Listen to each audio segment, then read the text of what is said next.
Who is the best stand-up comedian of all times to you? You know, that's almost like a two-part answer. I mean, you know, it depends. Look, Richard Pryor, of course, is like the Babe Ruth of stand-up. He's the ultimate. Because in terms of what he did, the timing that he had to do it, what that meant in terms of comedy and American history and society and what black people were going through in the 60s and the 70s. So Richard is the god. But I feel like that there's two parts to that. Because when you talk about the greats, and I know that, you know, people say the kings of comedy was Bernie Mac, Steve Harvey, Cedric, DL, and that's cute. And they you know, you tip your hat to them. But the real kings of comedy, Eddie Murphy, Richard Pryor, Red Fox, I would even throw Bill Cosby in that mix.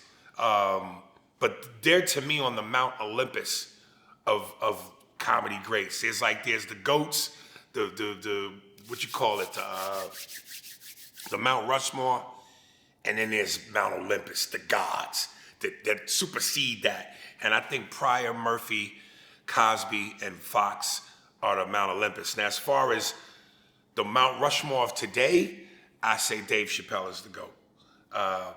And a close second, even though he's no longer with us, if he was still here, undoubtedly Patrice O'Neal would be right there, right where Dave at.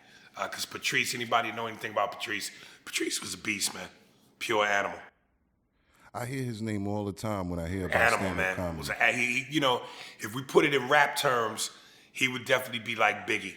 You know, people often say Biggie, like to denounce Biggie or discredit Biggie as one of the greatest, because they go, he only had 2 albums, Life After Death and Ready to Die.